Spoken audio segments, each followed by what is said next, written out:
जय हिंद, जय भारत। आइए हम लोग मिल करके तैयारी शुरू करते हैं बोर्ड एग्जाम की, क्लास 11th की।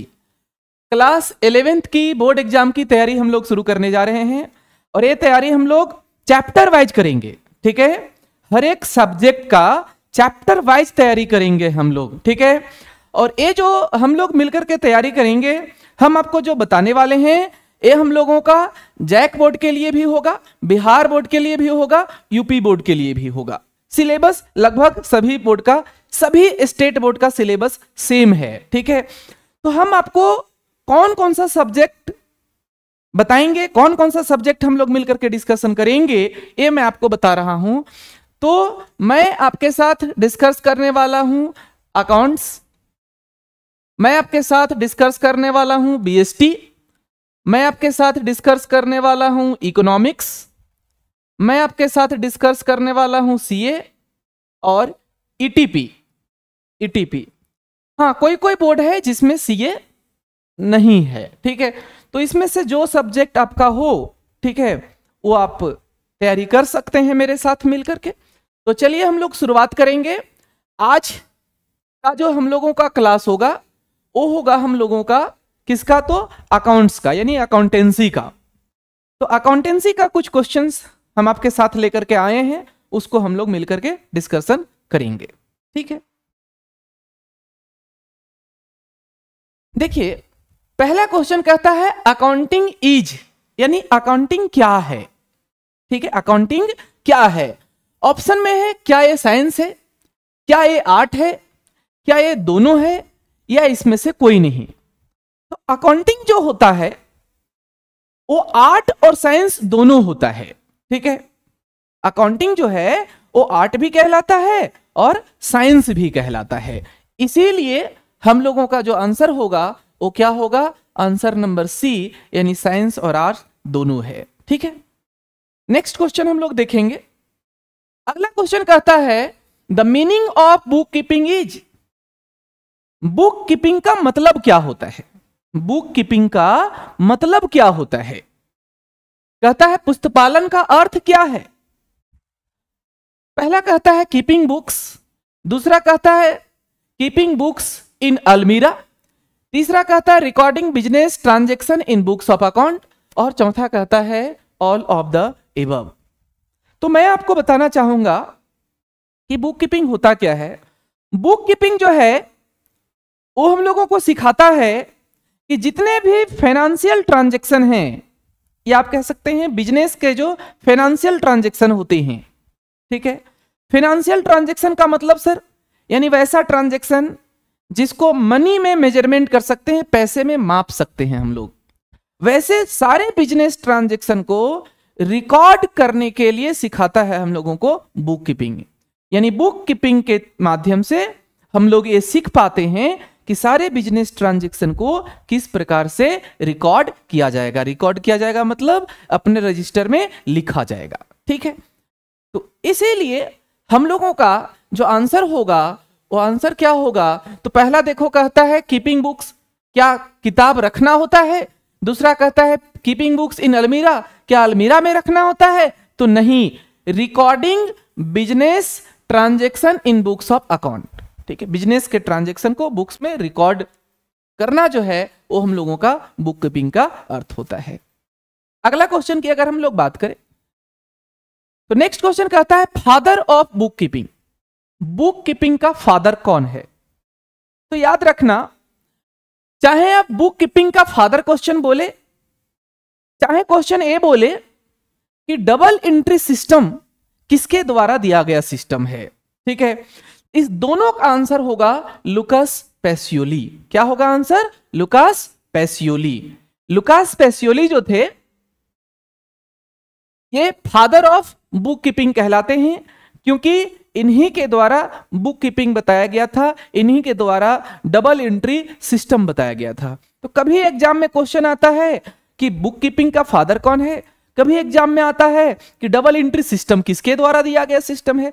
तो अगर क्वेश्चन पूछे डबल एंट्री सिस्टम किसके द्वारा दिया गया सिस्टम है, तो उसका भी आंसर क्या होगा, लुकास पैसियोली। ठीक है, नेक्स्ट क्वेश्चन हम लोग देखेंगे।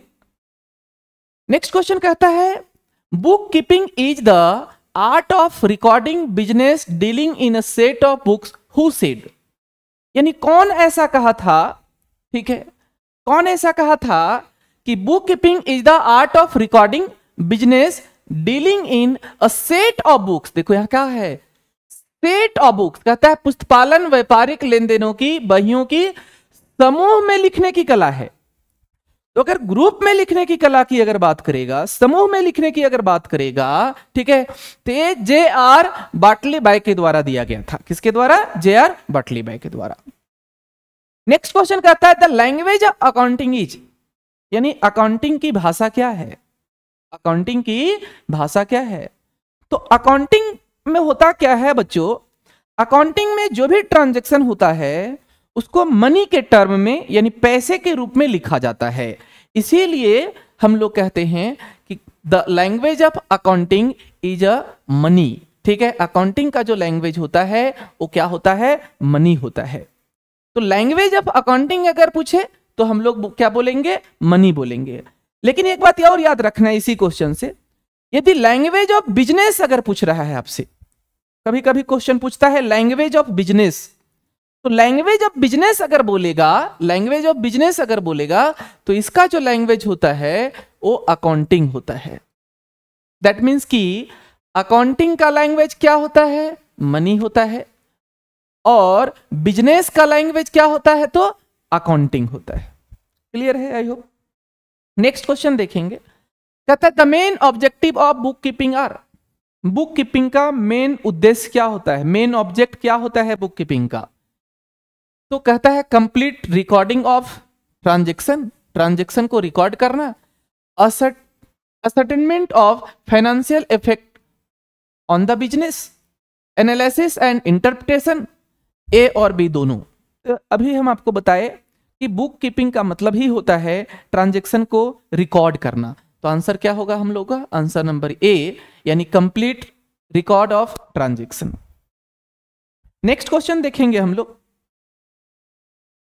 अगला क्वेश्चन कहता है अकाउंटिंग बिगिंस वेयर, अकाउंटिंग का शुरुआत कहां होता है? तो याद रखना इसके लिए कि सबसे पहले होता है बुक कीपिंग। ठीक है, क्या होता है? बुक कीपिंग होता है, यानी सबसे पहले ट्रांजैक्शन को रिकॉर्ड किया जाता है। तो रिकॉर्ड करने का काम कहां करते हैं हम लोग? किसके अंदर में? तो बुक कीपिंग के अंदर में। उसके बाद बच्चों अकाउंटिंग होता है, उसके बाद क्या होता है? अकाउंटिंग होता है। और उसके बाद अकाउंटेंसी होता है, अकाउंटेंसी होता है। ठीक है, तो हम लोग कहता है कि अकाउंटिंग बिगिंस वेयर, अकाउंटिंग कहां शुरुआत होता है? तो बुक कीपिंग जहां अंत होता है, अकाउंटिंग वहीं क्या होता है? शुरुआत होता है। बुक कीपिंग का जहां अंत होता है, अकाउंटिंग का वहां पर क्या होता है? शुरुआत होता है। तो आंसर हम लोग का ए नंबर होगा, बुक कीपिंग एंड्स। अच्छा, एक बात इसमें और हम लोग सीखेंगे, ध्यान देना। ये देखो इस फॉर्मेट में होता है, ठीक है, ये हम लोगों का बुक कीपिंग होता है। ठीक है, ये हम लोगों का अकाउंटिंग होता है। ये क्या होता है? अकाउंटिंग होता है। और ये हम लोगों का अकाउंटेंसी होता है। ये क्या होता है? अकाउंटेंसी होता है। यानी सबसे पहले बुक कीपिंग, हम लोग बोल सकते हैं कि बुक कीपिंग जो है वो अकाउंटिंग के अंदर में आता है, और ये दोनों को जब मिला दे तो वो हम लोगों का क्या कहलाता है? अकाउंटेंसी कहलाता है। तो इस बात को भी ध्यान में रखेंगे। ठीक है, अगला क्वेश्चन कहता है when the first book of book keeping and accountancy was published, book keeping जो है वो सबसे पहली बार कब पब्लिश्ड हुआ था? ठीक है, तो बुक कीपिंग जो है वो पहली बार 1494 में पब्लिश्ड हुआ था। कब हुआ था? 1494 में। नेक्स्ट क्वेश्चन कहता है the limitation of accounting are, accounting का क्या लिमिटेशन है? अकाउंटिंग का क्या लिमिटेशन है? पहला कहता है बेस्ड ऑन हिस्टोरिकल कॉस्ट, हाँ ये हिस्टोरिकल कॉस्ट पे बेस्ड होता है। ठीक है, कहता है इन्फ्लुएंस्ड बाय पर्सनल जजमेंट, हाँ पर्सनल जजमेंट भी होता है। ठीक है, पर्सनल जजमेंट का मतलब क्या हुआ सर? आप अकाउंटिंग का अलग अलग मेथड यूज कर सकते हैं। हो सकता है मैं अलग मेथड यूज कर रहा हूं, हो सकता है कोई दूसरा अकाउंटेंट है वो अलग मेथड को यूज कर रहा है, तो अलग अलग मेथड यूज किया जाता है इसमें। इसीलिए कहा जाता है कि अकाउंटिंग जो है वो पर्सनल जजमेंट जो होता है उससे प्रभावित होता है। नेक्स्ट कहता है affected by window dressing, and last कहता है ऑल ऑफ दीज। ठीक है, तो क्या क्वेश्चन था, द लिमिटेशन ऑफ अकाउंटिंग, तो कि अकाउंटिंग का लिमिटेशन क्या है। ठीक है, यानी इसमें क्या क्या परेशानियां आता है। तो पहला परेशानी ये आता है बाबू कि हिस्टोरिकल कॉस्ट पे बेसिस होता है, यानी आपको एसेट्स को एक बार खरीद लिए तो जितना में खरीदे उतना ही में हमेशा वो दिखते रहता है, यानी पुराना वैल्यू हमेशा दिखते रहता है। ठीक है, तो एक इसका डिमेरिट है। दूसरा ये भी डिमेरिट है कि पर्सनल जजमेंट पर ये बेस्ड होता है। और तीसरा ये भी इसका डिमेरिट ही है कि झूठे दिखावे भी कर सकते हैं, झूठे दिखावे भी आप कर सकते हैं अकाउंटिंग में, और किया करता है लोग। कैसे करता है सर, आप अगर टैक्स बचाना चाहते हैं तो प्रॉफिट कम दिखाते हैं, आप किसी से लोन अगर लेना चाहते हैं तो वैसे कंडीशन में प्रॉफिट आप ज्यादा दिखाते हैं। ठीक है, तो ये अकाउंटेंट पे डिपेंड करता है, कभी वो ऐसा कभी कभी कर बैठता है। ठीक है, तो ये डिमेरिट है अकाउंटिंग का, ये हम लोगों का लिमिटेशन है अकाउंटिंग का। तो तीनों लिमिटेशन है, फर्स्ट भी, सेकेंड भी और थर्ड भी, इसलिए आंसर क्या होगा, ये डी नंबर आंसर होगा, all of the above. Next question देखेंगे, कहता है which of the following item is not of financial in nature. इसमें से कौन सा ट्रांजेक्शन है जो फाइनेंशियल नेचर का नहीं है। किसको फाइनेंशियल नेचर का ट्रांजेक्शन कहते हैं सर, पहले ये जान लें, तब हम लोग को इसका आंसर समझ में आएगा। तो वैसा ट्रांजेक्शन, वैसा लेन देन बच्चों, जिसमें सबसे पहली बात तो मनी इन्वॉल्व होता है, पैसा इन्वॉल्व होता है, साथ ही साथ वो बिजनेस से रिलेटेड होना चाहिए, बिजनेस को उससे फायदा या नुकसान होना चाहिए। ठीक है, तो वो अगर ट्रांजेक्शन होता है तो उसको हम लोग फाइनेंशियल नेचर का ट्रांजेक्शन कहते हैं। तो इसमें देखो क्या कहता है, purchase car on credit, car खरीदे उधार में, ये ट्रांजेक्शन कहलाएगा, फाइनेंशियल ट्रांजेक्शन कहलाएगा, क्योंकि इसमें पैसा लग रहा है। ठीक है, दूसरा कहता है dismissed an employee from job, एक एम्प्लॉय को जॉब से हटा दिए, एक एम्प्लॉय को जॉब से हटा दिए, क्या ये फाइनेंशियल ट्रांजेक्शन हुआ। वो जॉब से हटाए उसको हम, क्या उस बात को हम अकाउंट्स में रिकॉर्ड कर सकते हैं, लिख सकते हैं, नहीं लिख सकते हैं, उसका वैल्यू लगा सकते हैं, नहीं लगा सकते हैं। तो यहां आंसर क्या होगा हम लोगों का, तो आंसर नंबर बी होगा कि अगर कोई कर्मचारी को आप जॉब से निष्कासित कर देते हैं, निकाल देते हैं उसको, तो फाइनेंशियल ट्रांजेक्शन है। सबसे पहली बात, वो तो ट्रांजेक्शन ही नहीं है, वो ट्रांजेक्शन है। ट्रांजेक्शन मतलब क्या होता है, ट्रांजेक्शन का हिंदी वर्ड होता है बाबू लेन देन, और लेन देन का मतलब क्या हुआ, हम आपको कुछ दे रहे हैं और आपसे हम कुछ ले रहे हैं। ठीक है, जैसे मान लो ये पेन है, पेन हम आपके पास बेच रहे हैं, अगर तो पेन जब हम आपके पास बेचेंगे तो पेन हम आपको देंगे और उसके बदले पैसे हम आपसे लेंगे। तो पेन हम आपको दे रहे हैं और पैसा हम आपसे ले रहे हैं, तो ये लेन देन कहलाता है, इसी को इंग्लिश में हम लोग ट्रांजेक्शन कहते हैं। तो अगर एक एम्प्लॉय को हम हटा दिए तो क्या ट्रांजेक्शन है, वो ट्रांजेक्शन ही नहीं है। ठीक है, तो ये हम लोगों का करेक्ट आंसर बी नंबर होगा।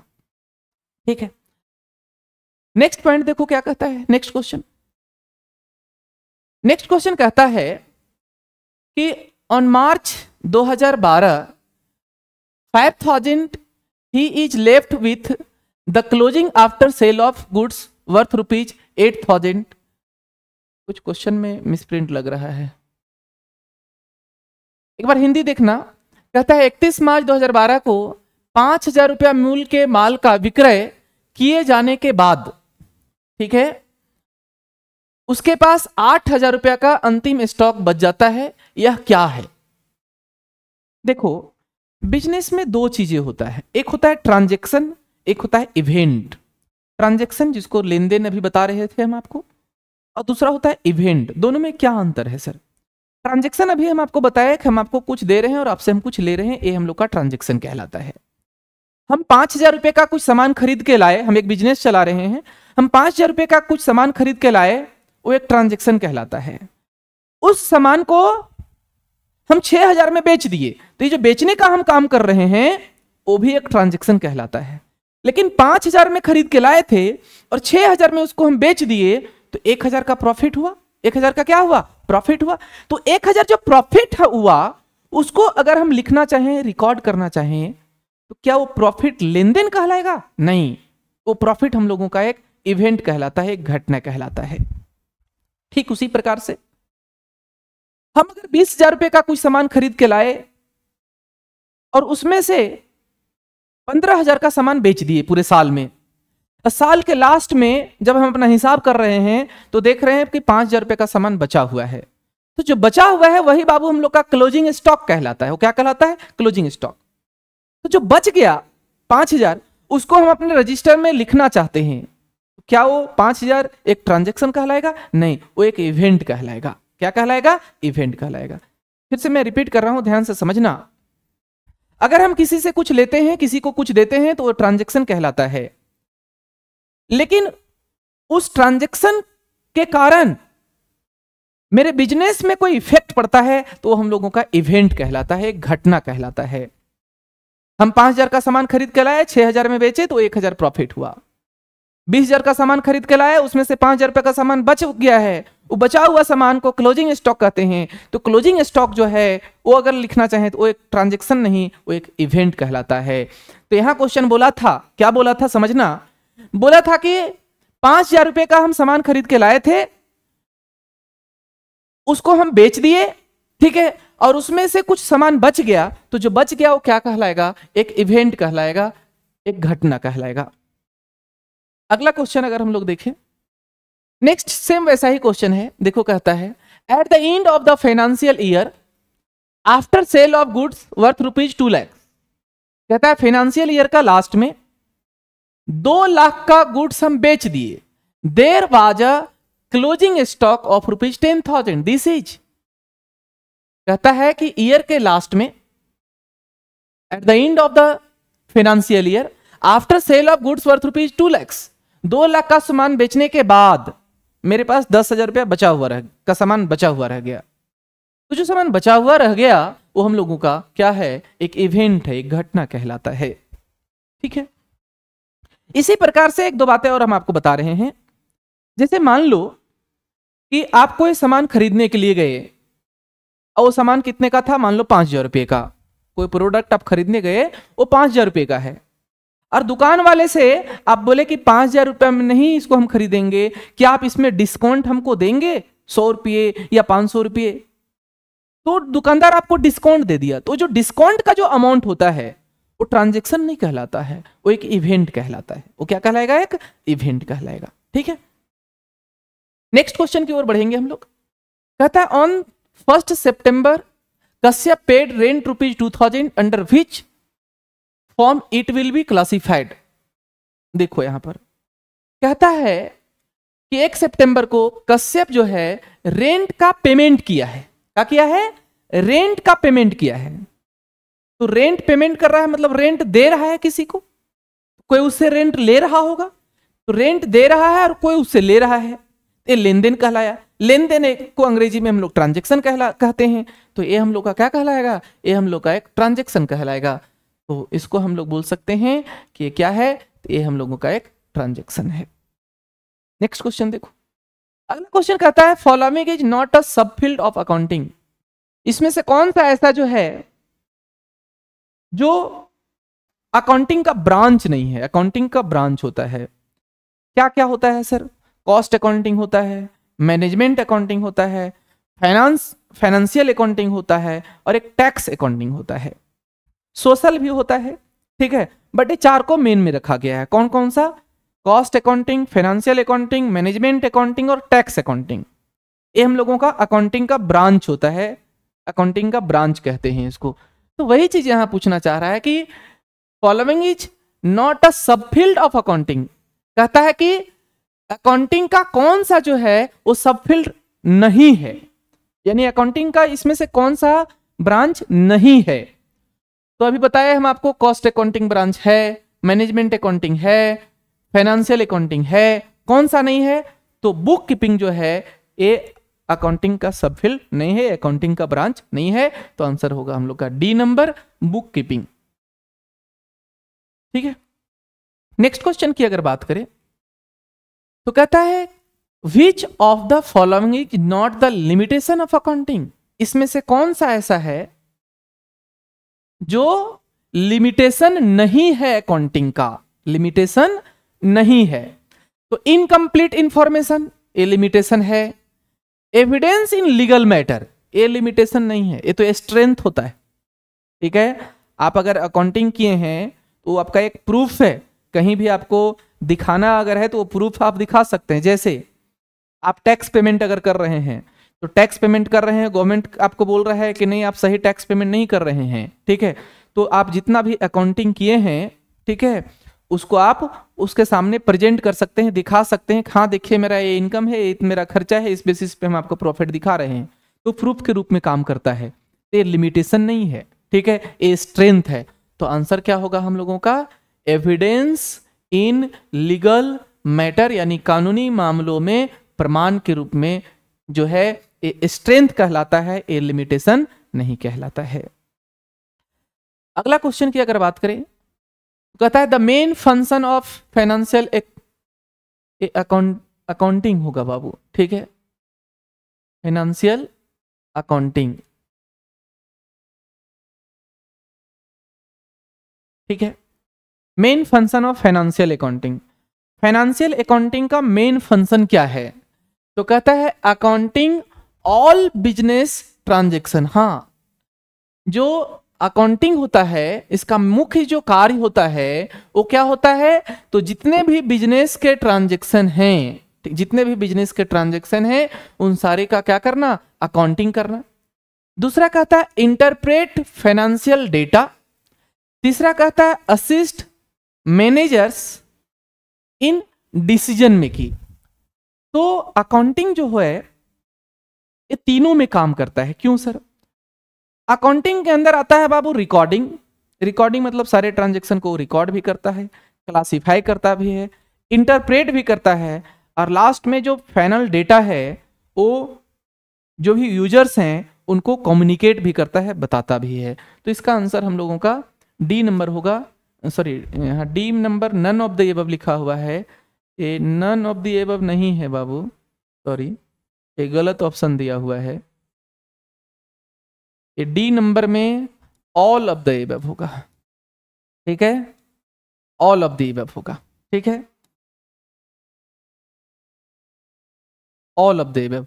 और आंसर क्या होगा हम लोगों का, ऑल ऑफ द एबव, क्योंकि अकाउंटिंग का जो काम होता है वो ट्रांजैक्शन को रिकॉर्ड करने का भी होता है, फाइनेंशियल डेटा को इंटरप्रेट करने का भी होता है, और फिर फाइनल रिपोर्ट क्या हुआ वो भी बताने का होता है, ताकि मैनेजर को हेल्प है, मैनेजमेंट में वो हेल्प मिले, ठीक है। तो तीनों अकाउंटिंग के लिए होता है, तो हम लोग का ऑल ऑफ द एबव होगा। नेक्स्ट क्वेश्चन कहता है मैनेजमेंट अकाउंटिंग। मैनेजमेंट अकाउंटिंग क्या है, पहला ऑप्शन है is a recording technique of the management related transaction. हाँ, ये मैनेजमेंट रिलेटेड ट्रांजैक्शन को ही रिकॉर्ड करने का टेक्निक है। मैनेजमेंट अकाउंटिंग जो है वो केवल मैनेजमेंट से रिलेटेड जो ट्रांजैक्शन है उसी को रिकॉर्ड करने का क्या है, टेक्निक है, ठीक है। तो आंसर क्या होगा, ए नंबर।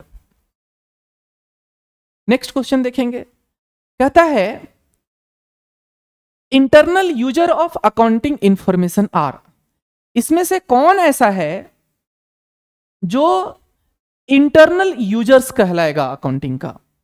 देखो दो प्रकार के यूजर्स, एक इंटरनल यूजर और दूसरा एक्सटर्नल यूजर। इंटरनल यूजर्स किसको बोलेंगे सर, तो ओनर को, मैनेजमेंट को और एम्प्लॉय को। ध्यान देना, यूजर्स जो है वो दो,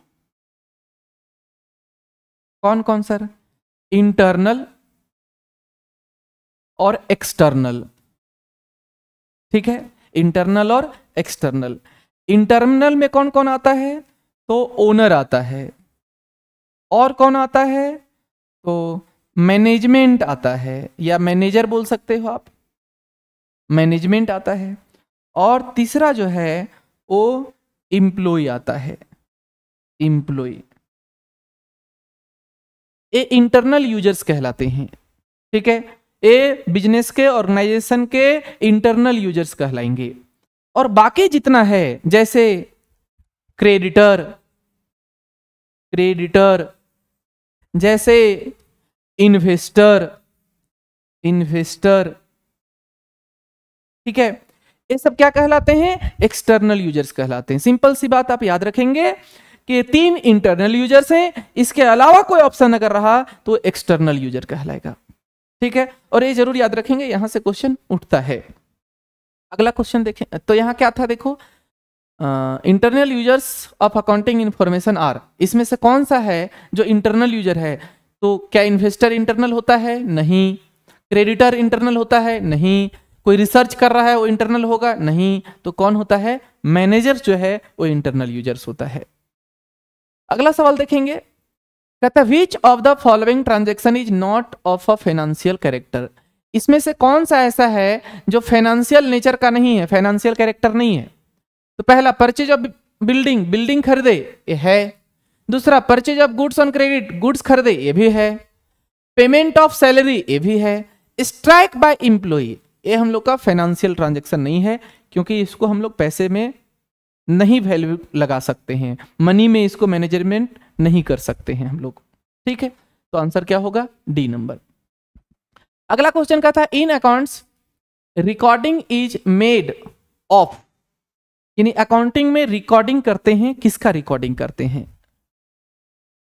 only financial transaction, only non financial transaction, ठीक है, personal transaction of proprietor, financial and non financial transaction. तो अकाउंटिंग में बच्चों सिर्फ हम लोग फाइनेंशियल जो ट्रांजैक्शन होता है उसका रिकॉर्डिंग करते हैं। ठीक है, तो आंसर हम लोग का क्या होगा?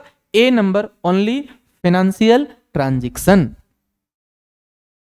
ठीक है, अगला क्वेश्चन है book keeping denotes, book keeping क्या डिनोट करता है? तो बार बार हम लोग देख रहे हैं बुक कीपिंग जो है वो क्या करता है? रिकॉर्डिंग को बताता है, रिकॉर्डिंग करने सिखाता है।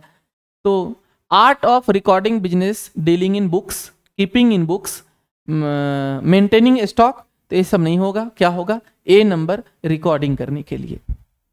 ठीक है, तो देख रहे होंगे आप कि इस तरह से हम लोग जो एमसीक्यू का डिस्कशन कर रहे हैं, हम लोग हर एक चैप्टर में डिस्कशन करेंगे। ठीक है, तो यदि आपको समझ में आ रहा होगा, आपको यदि लग रहा होगा कि आप मेरे साथ जुड़े रहेंगे तो आपको बेनिफिट मिलेगा, आपको लाभ मिलेगा उसका, तो अगर आप मेरे चैनल को सब्सक्राइब नहीं किए होंगे तो आप सब्सक्राइब जरूर कर लेंगे, ताकि जब भी हम वीडियो अपलोड करें, ठीक है, और रेगुलर बेसिस पे हम करेंगे तो आपको नोटिफिकेशन मिलता रहे। ठीक है, आगे बढ़ते हैं हम लोग। अगला क्वेश्चन कहता है the function of accounting are, accounting का क्या फंक्शन है? असर्टेन प्रॉफिट और लॉस, प्रॉफिट और लॉस निकालना, to ascertain the financial position of the business, business का फाइनेंशियल पोजीशन को जानना, to provide information to various parties, ठीक है, जितने भी लोग हैं, जितने भी यूजर्स हैं अकाउंटिंग के, उनको इंफॉर्मेशन देना, तो ये ऑल ऑफ द अबव होगा। ठीक है, अकाउंटिंग का जो फंक्शन है वो क्या पूछा था? The function of accounting are, हाँ ठीक है, कि अकाउंटिंग का क्या फंक्शन है, तो अकाउंटिंग का फंक्शन हम लोगों का सारा होगा इसमें। नेक्स्ट क्वेश्चन कहता है which of the following may be called due language of business, अभी हम पहले बताए थे आपको कि बिजनेस का लैंग्वेज क्या है, तो बिजनेस का जो लैंग्वेज है वो अकाउंटिंग है। ठीक है, तो D number option. Next question कहता है which of the following is not business transaction, इसमें से कौन सा ऐसा है जो बिजनेस से रिलेटेड ट्रांजेक्शन नहीं है? तो देखो तो गुड्स खरीदे बेचने के लिए, तो बिजनेस से रिलेटेड है। सैलरी पेमेंट की, ये भी बिजनेस से रिलेटेड है। Sold goods for cash, goods को बेच दिए, ये भी बिजनेस से रिलेटेड है। Purchase a TV for personal use, अपने पर्सनल यूज के लिए हम टीवी अगर खरीदे, ये मेरा बिजनेस से रिलेटेड ट्रांजैक्शन नहीं है। तो ये हम लोग का ऑप्शन नंबर क्या होगा? डी होगा।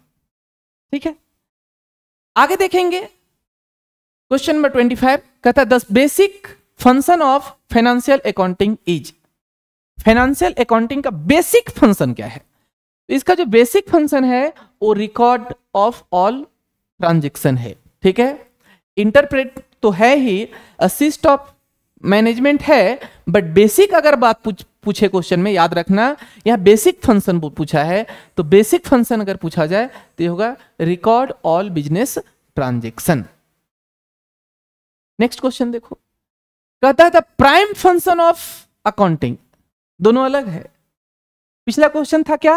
पिछला क्वेश्चन था हम लोगों का बेसिक फंक्शन। तो बेसिक फंक्शन जो है वो है रिकॉर्ड ऑफ बिजनेस ट्रांजेक्शन। लेकिन अगर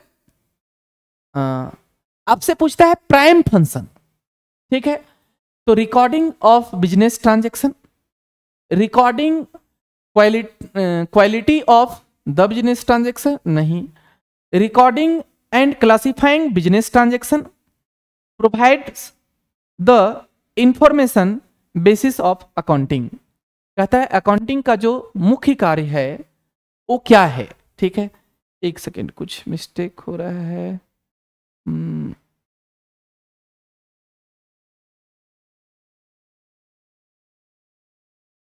सभी नन ऑफ द अबव तो नहीं होगा।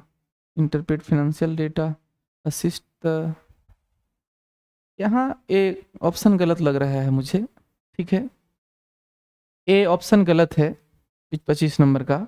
ए नन, इसमें भी ए नन ऑफ द एबव नहीं होगा, ए ऑल होगा, ठीक है। और आंसर हम लोग का इसका क्या होगा? ऑल होगा। लेकिन अगर प्राइम फंक्शन पूछता है तो प्राइम फंक्शन होगा हम लोगों का रिकॉर्डिंग ऑफ बिजनेस ट्रांजेक्शन, ठीक है। नेक्स्ट क्वेश्चन कहता है which of the following is not a limitation of accounting. Accounting का इसमें से कौन सा लिमिटेशन नहीं है? तो अकाउंटिंग कन्वेंशन ए है लिमिटेशन, इनकम्प्लीट इंफॉर्मेशन ए भी लिमिटेशन है, evidence in legal matter A limitation नहीं है। तो ए हम लोगों का करेक्ट आंसर होगा, ठीक है, ऑप्शन नंबर सी। अगला क्वेश्चन है the characteristics of accounting are. Accounting का क्या कैरेक्टरिस्टिक्स है? तो अकाउंटिंग में रिकॉर्डिंग भी होता है, क्लासिफाइंग भी होता है, समराइजिंग भी होता है, इसलिए correct answer is D. Next question कहता है management accounting is. Management accounting क्या है? तो इससे पहले भी हम लोग डिस्कस कर चुके हैं। क्या क्लरिकल वर्क है? नहीं। इज अकाउंटिंग इन फ्यूचर है? नहीं। Is recording technique of the management related transaction? हाँ। तो option number C is correct answer. Next question देखेंगे हम लोग, who is not user of accounting. इसमें से कौन है जो अकाउंटिंग का यूजर नहीं है, जो अकाउंटिंग का यूज नहीं करेंगे? तो इन्वेस्टर ये करेगा, लीडर लेंडर, लेंडर यानी ऋणदाता जो हम लोगों को लोन देता है, ओनर ये भी करेगा, माइनर, माइनर जो है ये नहीं होता है। तो करेक्ट आंसर क्या होगा? ऑप्शन नंबर डी हम लोगों का करेक्ट आंसर होगा, ठीक है। आई होप आपको समझ में आया होगा, ठीक है, जो भी हम लोग आज डिस्कशन किए। इसी तरह से हम लोग चैप्टर वाइज हर एक चैप्टर को डिस्कशन आगे करते रहेंगे, ठीक है। तो फिर मिलते हैं हम लोग अगले वीडियो में। धन्यवाद।